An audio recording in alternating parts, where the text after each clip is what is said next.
What is the secret to a perfect, long-lasting marriage? I was thinking about that when I was reflecting on my upcoming 20th wedding anniversary. It's going to happen on October 4th, so put it in your calendar. 20 years is a long time. When I look back at the pictures, I look at myself and say, boy, were we young. And I wasn't really young at all, because both my wife and I, this was our third marriage. And, we beat the odds, because the statistics on third marriages are not very good. They say that about 75%, three quarters of third marriages end up in a separation, in a divorce. But we made it. We're almost there. 20 years together. So this togetherness has made us, I think, better people.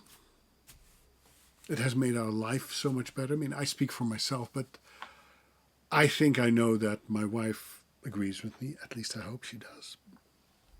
And there's certain things that have made it work, that may work for you as well. If you're in a crisis, if you don't know whether to stay or to leave, or if you're trying to ignite that spark again, maybe there's something in what I'm about to tell you that could be relevant and could help you ignite that spark again. So that's one of the reasons I'm doing this.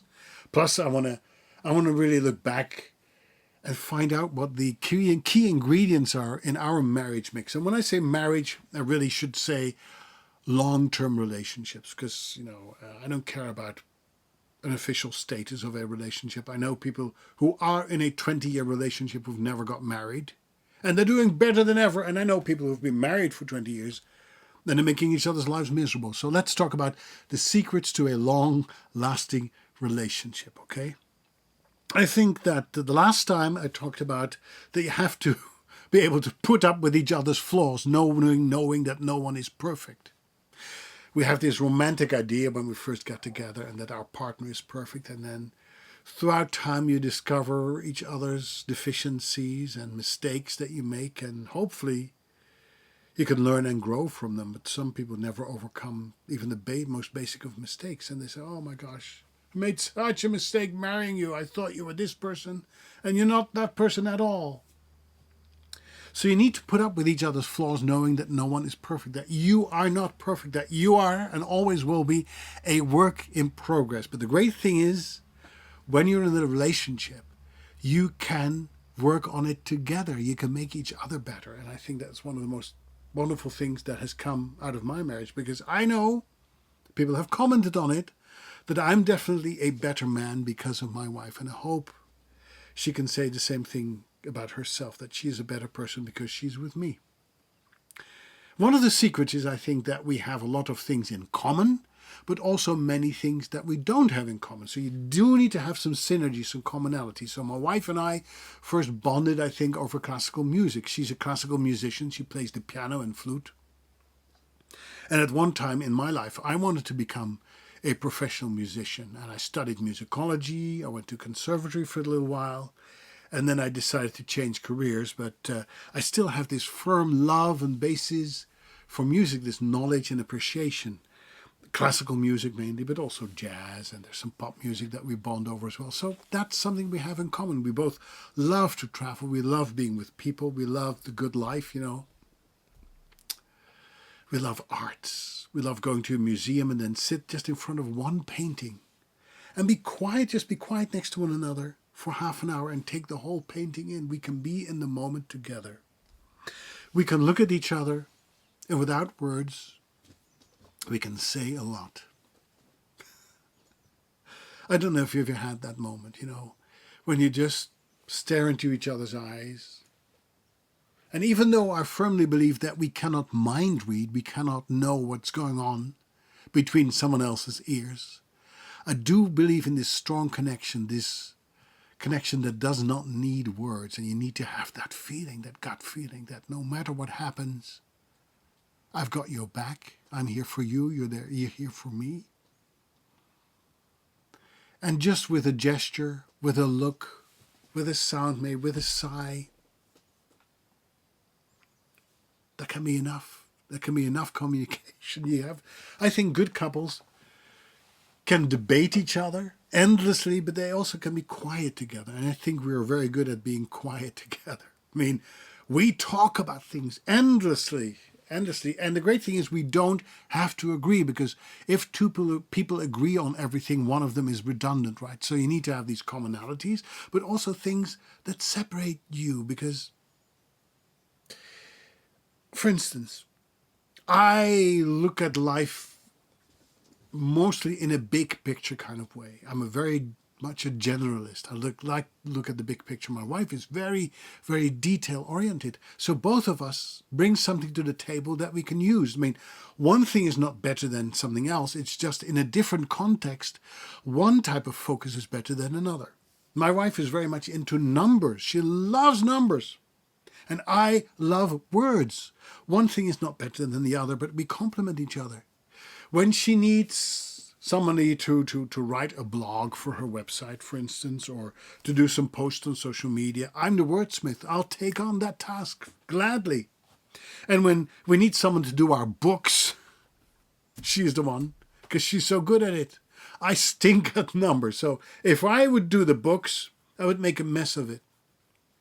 My wife is very good at budgeting. I'm very good at spending. My wife is very good at planning. I'm very good at being spontaneous and forget plans. You know, when I play music, I don't look at the score. I don't like to have a score. I just sit at the piano and I improvise. When I do the cooking, it's the same thing. I don't need a book filled with recipes. I just look at the ingredients that are in the fridge or that's out there on the fields according to the seasons, and I make something off of it. Out of it, I just take the ingredients that I have and I turn it into something delicious. And my wife usually needs to cook from a cookbook, and she needs to follow the recipe step by step by step by step. We're different. We don't have to be the same, but this doesn't mean that we don't get along. I think it means that we can get along because we are different. We spice things up for each other because we approach life in different ways. And I think that she's taught me how to plan a little bit. She's been trying for many years, but I think that I benefit from her planning skills. And I think that she has learned to be a little bit more spontaneous. So that makes us stronger as a couple, that we have things in common. One big thing that we have in common is that both of us are freelancers, and a freelance life is a life filled with uncertainties. I mean, she, as a musician, a practicing musician, never knew when the next gig would come up. You know, you get hired on a gig by gig basis often. And it's the same thing with me. I used to work as a voiceover artist, so I never knew at the beginning of the week what the end of the week would bring. Whether I would get any bookings at all. Maybe there's days that I got 3 bookings and I was just scrambling to get everything done. And some days I didn't get a booking at all. And I never knew how much money was coming in at the end of a month. And that's something that is unfamiliar to many people. It's not fun to be dependent on the whims of the jobs that come in when you go from gig to gig. But my wife had the same thing. She was a teacher also. She teaches piano and flute, so she had a basic income that was consistent throughout the week through her students.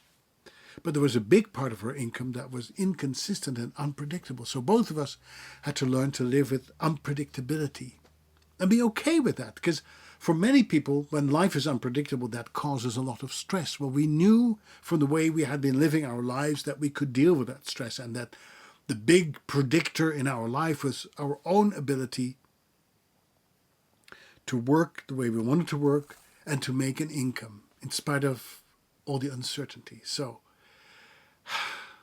I hope these things inspire you a little bit to have things in common and things that make you you, that make you different from your partner. I think that's one key that is making our relationship work. And there's still things that I discover about my wife and that she still discovers about me that we didn't even know existed. So I often look in wonder and amazement when I hear my wife play a piece that she's never played before. And I say, wow, I didn't know you had it in you.